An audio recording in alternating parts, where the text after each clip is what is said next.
Good morning, everybody. Thanks for coming and watching my knitting stream. Um, it's Sunday after Thanksgiving, so I want to wish everybody a happy Thanksgiving if they celebrate it. And I guess we're going to go on. So, last week I was knitting up a swatch so I could make sure my gauge is good for the sweater I want to make. So I finished the swatch, weaved in the ends, and washed it like I was going to normally wash the sweater when it's done. Basically, I was going to wash it with my normal clothes and dry it in the dryer. So washer and dryer. And then now I'm going to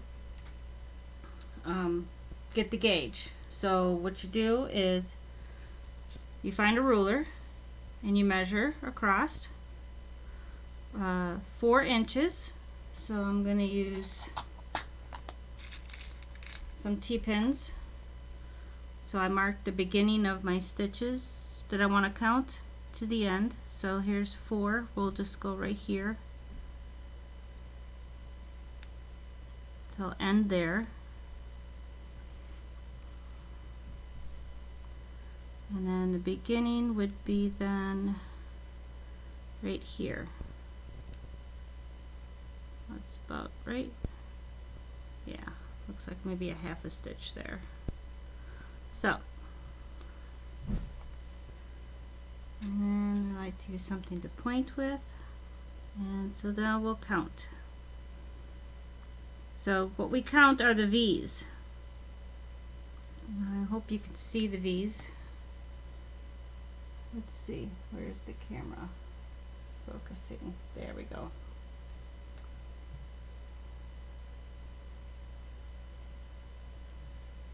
So, oh, too close.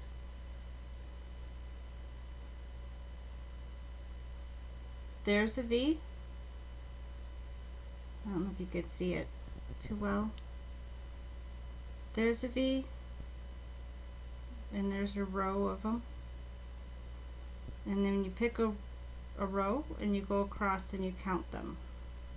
So, I know that from here to here is 4 inches, so I'm going to count in between.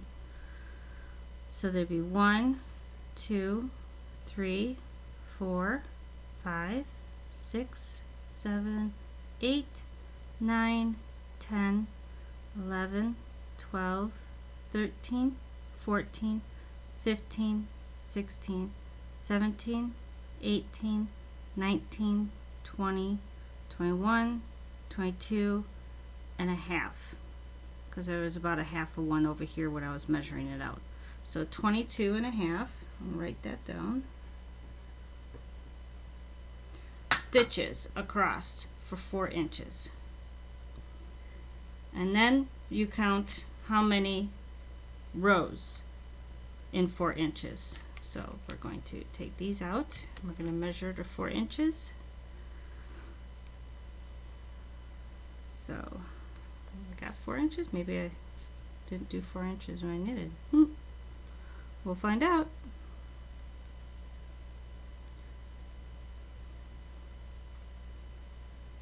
So basically here is the beginning.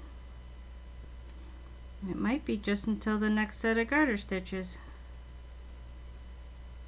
Pretty much. Okay. Now I didn't do this in the same. Oh, I did. Check that out. Huh. I did get the same column of stitches. So now we count up. So from here, 1, 2, 3, 4. Again, you count the number of V's going up, just like you counted the number of V's going across. So that was 4. 5, 6, 7, 8, 9, 10, 11, 12, 13, 14, 15, 16, 17, 18, 19, 20, 21, 22, 23, 24, 25, 26, 27, 28, 29, 30, 31, 32, 33. I would say 33.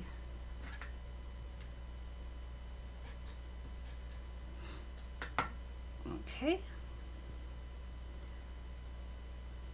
So that's how many stitches I have for 4 inches. To find out how many per inch, you just obviously take that number and divide by 4.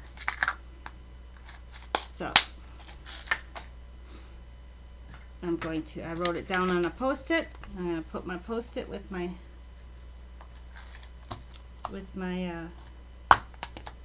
gauge, so when I get started with the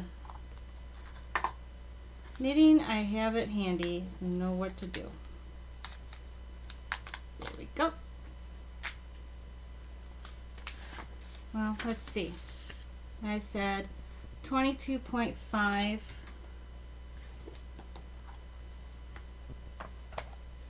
stitches.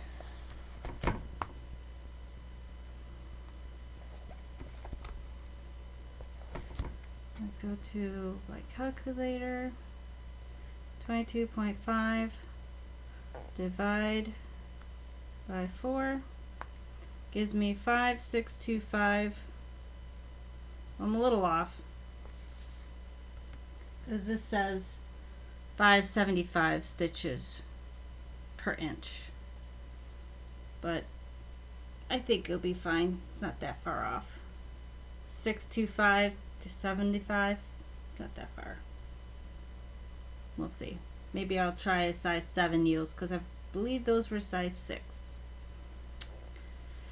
And so the rows, that was 33 divided by 4, 825. Yeah, see, that one's way off. So I might need to switch to a different needle size. So between now and next weekend, I will do another swatch on size 7 needles and see if that gets it to be more of on gauge to what I want for my sweater.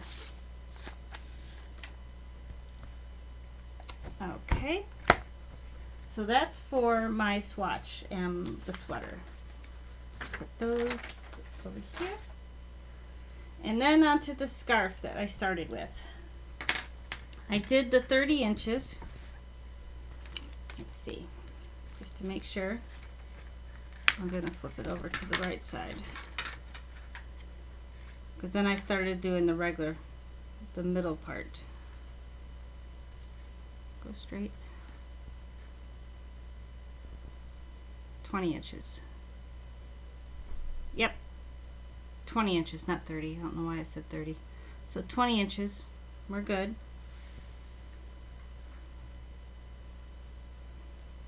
And then I started doing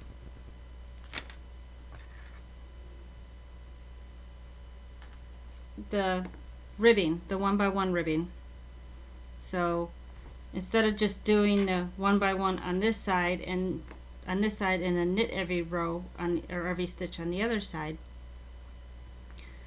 I do it both on both sides. Now the difference is when you're doing the slip the first stitch, you slip it as the way the stitch is. So example, this one's a purl stitch and then it's a knit, purl, knit. That's the 1x1 rib. So I'm going to slip this by purl in order to keep that nice smooth edge going. So I'm going to slip it purlwise, put the yarn in the back because I need to knit this next stitch, and then bring it forward again because I got to do another purl, and then knit, and then purl, knit. Move the yarn over here so I can get some. And then knit, purl, knit. Make sure I get both strings or strands of yarn. knit, purl, and knit, and do that all the way across. And because we have an odd number of stitches, it'd be a little different on the beginning of the next row for the row back. It'd be the same knit and purl ribbing, but it starts with a knit instead of a purl. So then you would slip it knitwise in order to keep the smooth edge on the sides.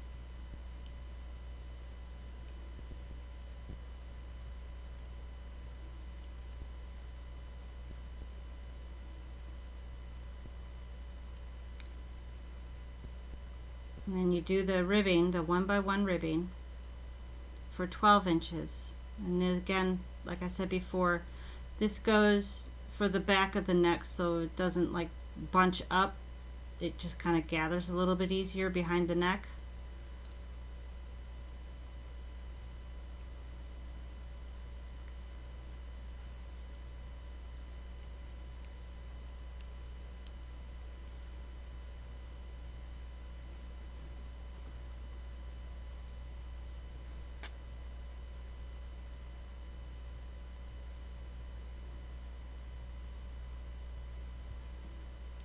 That in a second.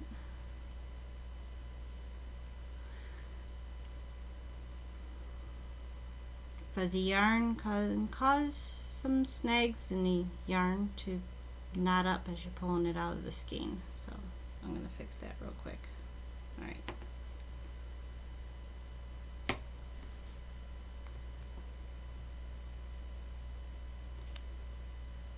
There we go.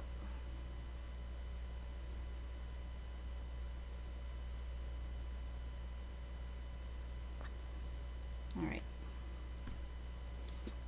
so on the way back, since this is a knit stitch, knit, purl, you can see the bumps there for the purl bumps. We're going to slip this knitwise to keep the smooth edge there. So then you knit and then bring the yarn forward so you can do the purl.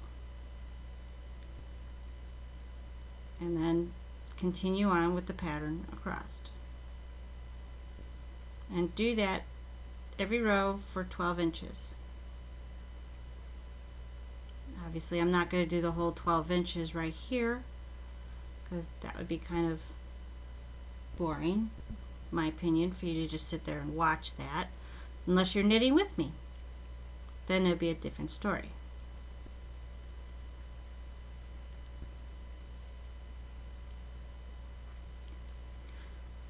So what have you been working on? I've got these projects I'm doing. I've got the pair of socks, but I really haven't got much further on them. I took a break from them. I have actually a crocheted afghan that I've been working on and off for a while. But I found some patterns I was like going to look at doing to make some spa type stuff. Face cloths and a bag to wash them in, a mesh type bag like a laundry bag, so that way when you make the small little washcloths they don't get lost in the washing machine with all the clothes.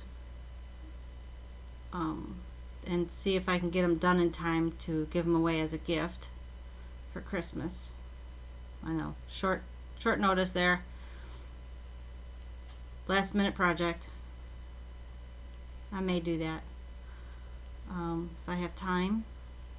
And I don't know, I got a bunch of others works in progress, or I guess you could say unfinished projects, which are what knitting groups call UFOs, unfinished projects that I can do work on.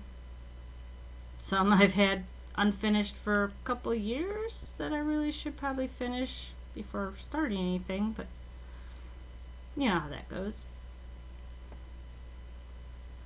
I think today's stream is going to be a short one. because so many people are still celebrating the holidays and stuff. As it is, my husband is making a turkey today, so he's going to attempt to grill one and smoke it on the grill, charcoal grill. So just keep doing that. Again, this is purl, so I want to slip it purlwise, and then go to the knit stitch, and then continue back and forth. And again, that is to keep the nice smooth edge going, so it looks nice.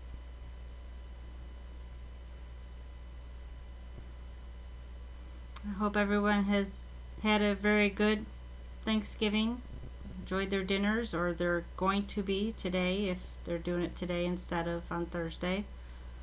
Let's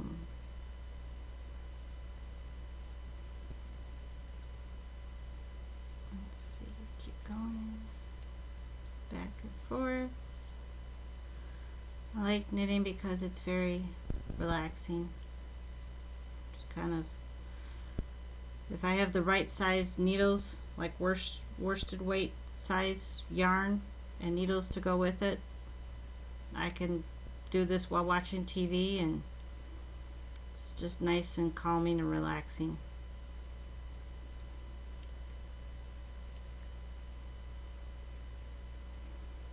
When you're working on something intricate, obviously I couldn't watch TV and worry about a lace shawl or something like that, because, well, the lace shawl would probably need specific counting of a pattern repeat, and watching TV and doing that, for me, that don't mix. I end up redoing parts. Tried it, not succeed, redo, or as we call frogging it, rip it.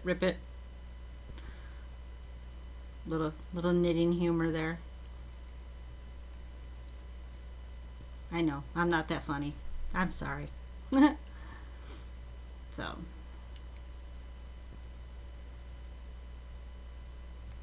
keep on going, keep on going.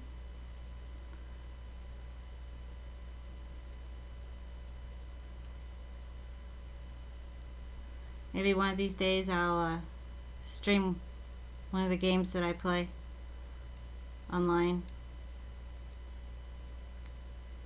because I do that too. Another way to kind of escape the pandemic that's going on out there. So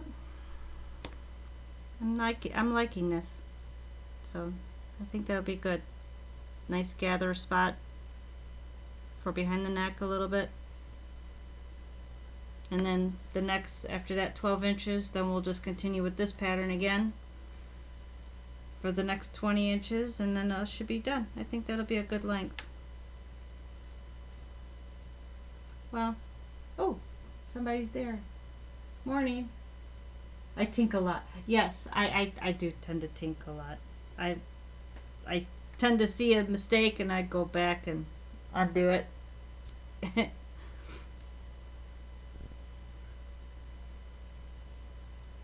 Thanks for coming to watch my my stream. Is that Snyder Spindles? Is that how you say that? Snyder? Thank you. Okay, so beginning of the row, it's a knit, so I'm going to slip it, knit, bring it forward, and then do a purl, and continue on.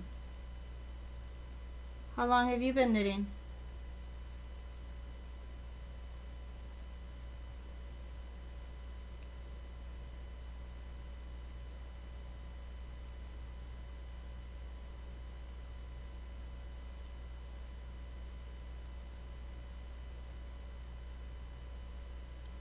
Oops.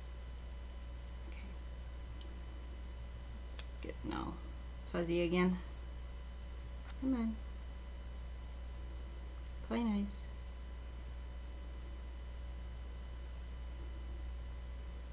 Okay. Snyder Spindles, how long have you been knitting?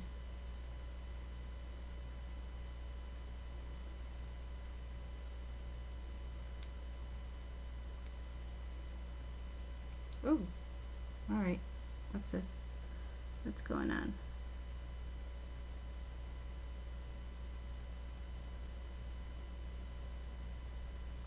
Uh-oh. I think I dropped a stitch. That's not good. Oh, I know what happened. Okay. See if I can figure this out. And fix that. There we go. I think that fixed it.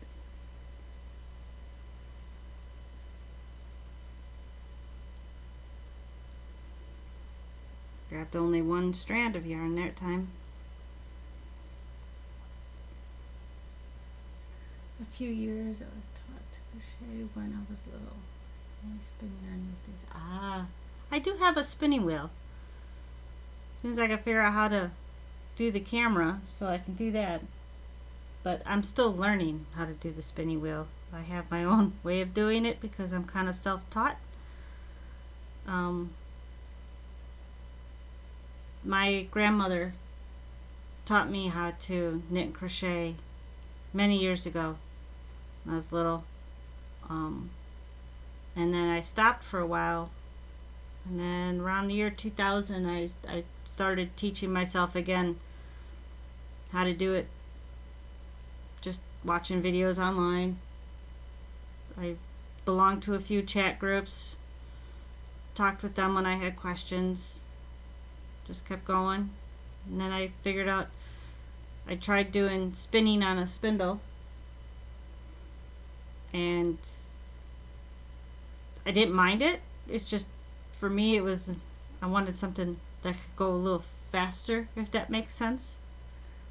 So I went out and I purchased a wheel once I got some savings up.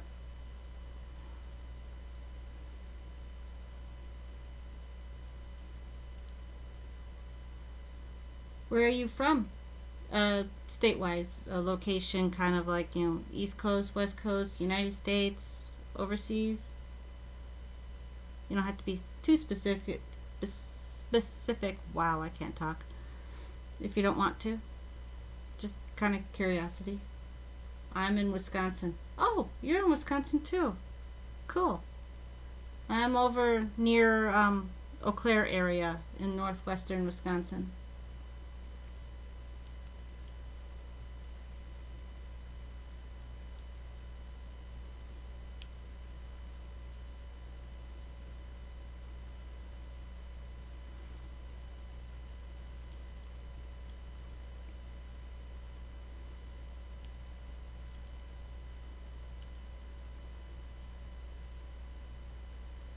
Oh, okay.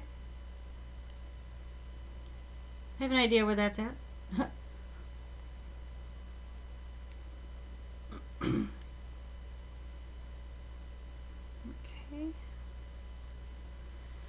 And this is a purl, so I'm going to knit purlwise.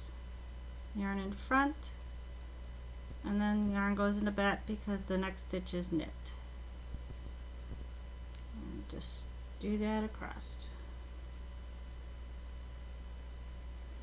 This yarn is very fluffy and light, so it's not really gathering in too much when you're doing the 1 by 1 rib versus what we were doing the stitch before. But it'll still look nice, I think. And it's just going to be for the back of the neck area.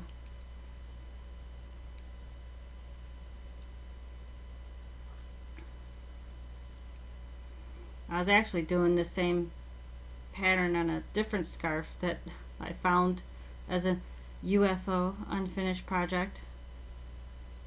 I haven't gotten to the ribbing part because I was toying with the idea of just doing it this way all the way.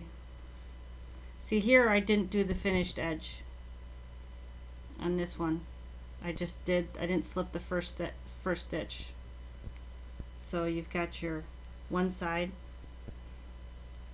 and then the other side.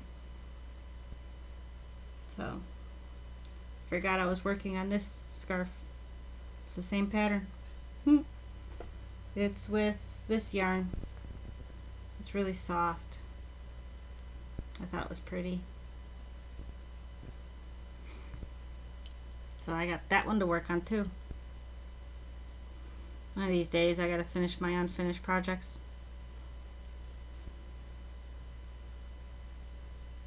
Yes, by Oshkosh.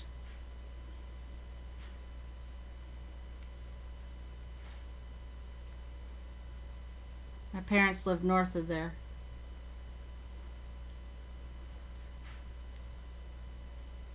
North by Leona. So, what, I think 2.5 hours from there? Yes, works in progress. Yep.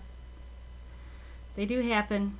Unfortunately, they turn into UFOs after a while when I get distracted, and then they get buried in other things, and I gotta take inventory of my UFOs sometime and start working on them.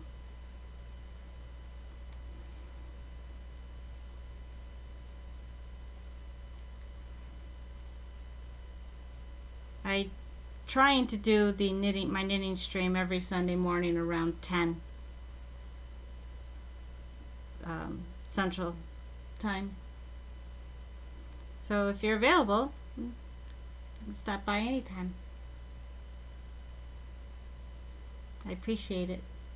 Gives me someone to talk to, and so I'm not sitting here talking to myself. I'm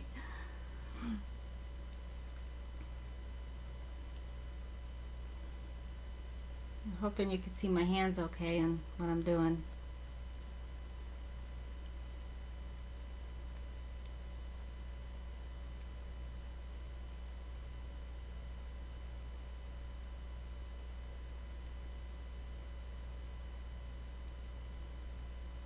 Switch that one out. Again, this one slip knit.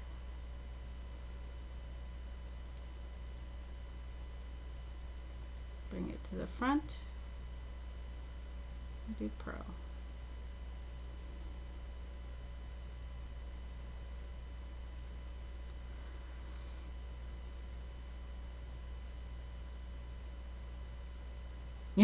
Yeah. So I really do appreciate you coming by and typing in there. It gives me someone to talk to.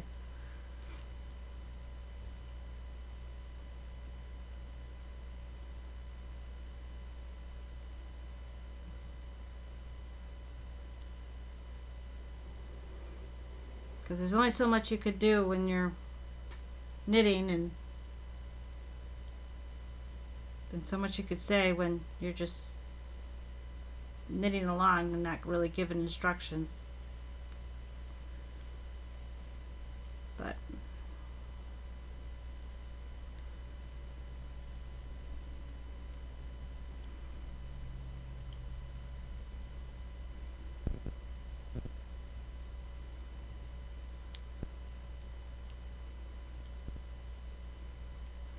if I ever win the lottery, I have a dream place that I would love to open up.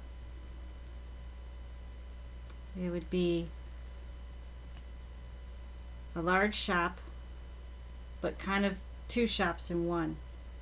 One side would be like a coffee, tea type of place with like little snacks, finger sandwiches, things like that. The other side would be a fiber shop where you can get different fiber, whether it be for spinning, knitting, crocheting, weaving, that type of stuff. And in the middle, in the back, I would have some rooms set up with tables for maybe having some classes, teaching the different techniques you can use, whether it be knitting, spinning, crocheting. And then towards the front center would be a circular fireplace with seating on comfy type, you step down into it, type of like couches with tables and chairs around it too, so you can enjoy your tea and knit a little and enjoy the ambiance of the circular fireplace and just kind of relax. And that's my dream if I ever win the lottery. But of course you gotta kind of buy a ticket in order to win it, or at least have a chance to. So there's that.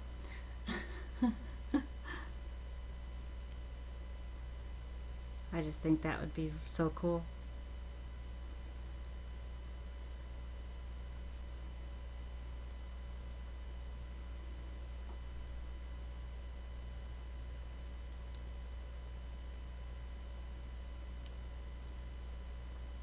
So that's a pearl, so pearl.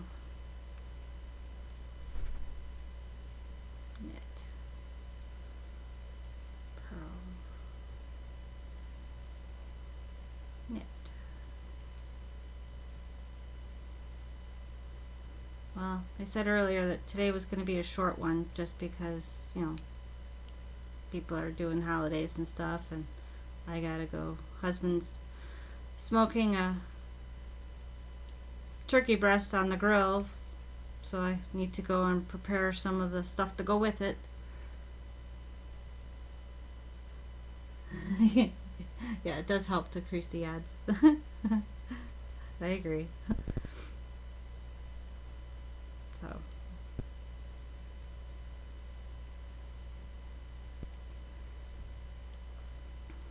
and then after winning, then I'd have to find a location to do it. I wouldn't want it like in a city, but maybe near a city, but out in the country, so you still have that relaxed kind of getaway type of feeling.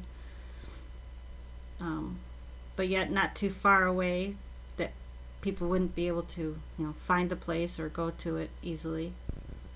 So I'd have to find a location for that.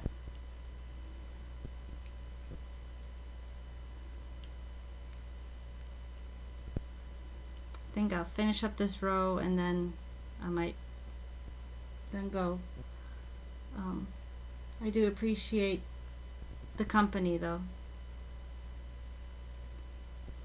It was very nice chatting with you this morning. I should be back on next Sunday.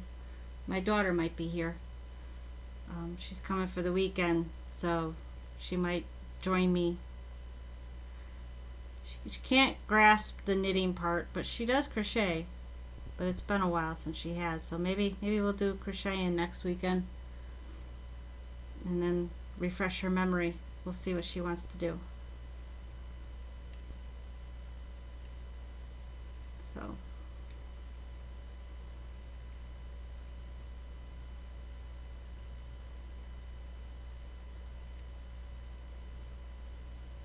And knit, purl, knit, purl, knit, and purl. Okay. Well, the short one this time, but thank you for coming. Location is rough. Susan's fiber shop is just in the middle of nowhere. Great shop, but nothing around to bring people in. Yeah, see, that's the hard thing. Is trying to figure out where you would do it. You know, you kind of want to be near where there's people would have easy access to get to it, but if you want the atmosphere of, say, something relaxing, you don't want to be in the hustle bustle of a big city either. So you just kind of got to figure out what works best. That's the hard part. Well, that and coming up with the money to do it. So, well, thank you again for joining me. Snyder Spindles. Okay, I'll get that one these days. Figure that out. I appreciate you chatting with me. And maybe I'll see you next weekend or another time. I'm trying to be on every Sunday at 10, like I said. So until next time, thank you. Keep knitting or spinning or crocheting or just creating. Enjoy. Bye.